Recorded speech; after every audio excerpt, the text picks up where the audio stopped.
Croyez-le ou non, il y a présentement, à la frontière d'Israël et de Gaza, des manifestants israéliens, anti-palestiniens, de toute évidence, qui bloquent l'accès de l'aide humanitaire à Gaza.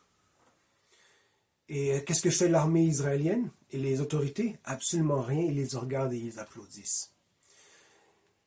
Avec les négociations qui se passent présentement entre Israël et Qatar, donc le Hamas qui est représenté par l'État du Qatar, et bien sûr la présence de d'autres États qui sont loin comme les États-Unis et qui sont proches comme les autres pays arabes qui sont dans la région.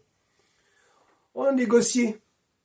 Imaginez, négocier. Il faut négocier pour que les gens puissent avoir de la nourriture pour manger. Pas Hamas. Non, le peuple. Donc Israël est coupable si il laisse les manifestants bloquer l'aide et qu'ils font absolument rien pour les empêcher de bloquer l'aide. Ça veut dire qu'ils sont d'accord. À ce que les gens meurent de faim et qu'ils n'aient pas leur aide.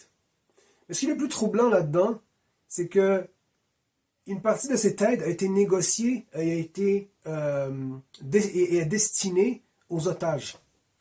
Alors imaginez, les otages qui ont besoin de médicaments, qui ont besoin de nourriture, qui ont besoin des services essentiels de base, des nécessités essentielles, n'ont pas accès à cela parce que d'autres Israéliens les empêchent.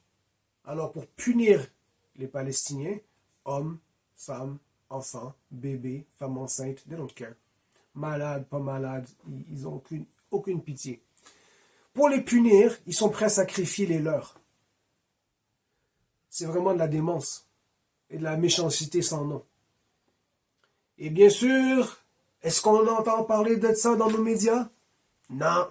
Vous devez apprendre ça sur YouTube.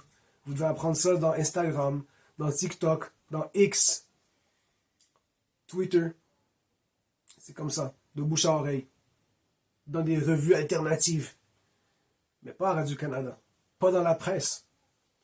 Pas dans Toronto Sun, Toronto Star, Ottawa Sun, Toronto Star, le Nouvelliste, New York Times, les nommez tous. Ils vous en parleront pas. Il faut aller aussi dans des chaînes non occidentales. Chaînes asiatiques, arabes, russes, africaines, latino-américaines. Eux, ils en parlent ouvertement, clairement. Oui, ils sont dégoûtés. Il y a une petite bulle, un petit univers occidental.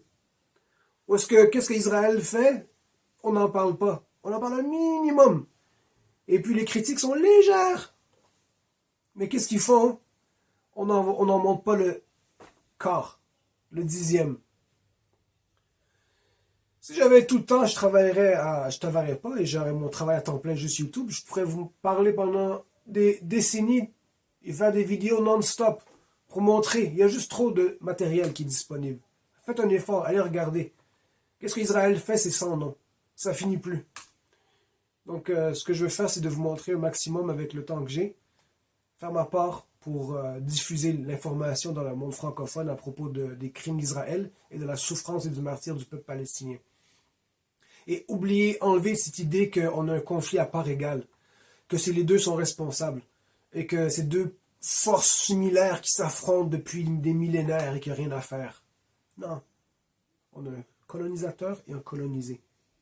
Une puissance soutenue par les impérialistes, qui a des fonds illimités, puissance économique, médiatique, militaire, tout ce qu'ils ont, tout ce qu'ils peuvent avoir. Et les autres qui sont soutenus juste par leur volonté et qui se débrouillent pour résister et survivre. Mais ils sont soutenus par la majorité des gens décents de la planète Terre qui constituent la majorité des êtres humains. Alors, pensez-y. Pendant que vous mangez, vous êtes relax chez vous, il y a une famine à Gaza. Pas une famine qui est due à cause qu'il manque la récolte était mauvaise. Rien de naturel. Non, une famine désirée, entretenue par Israël et que leurs dirigeants ont dit qu'on ne va pas leur laisser à manger. Et maintenant qu'ils ont négocié, et je me répète, ils ont négocié pour qu'on laisse passer de la bouffe. Ah, mais les manifestants, ils ne veulent pas laisser la bouffe rentrer, on ne peut rien faire. Non, ils pourraient les tasser. Ils n'ont aucun problème, les Israéliens, avec la violence, même envers leur propre peuple. Ils pourraient les tasser, laisser rentrer la bouffe. Non, ils veulent pas.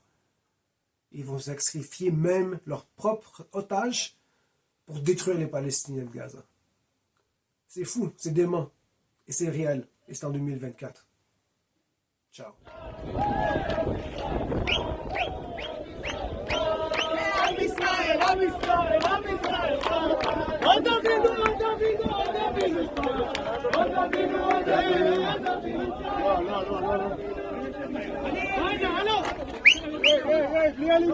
بلي علي موت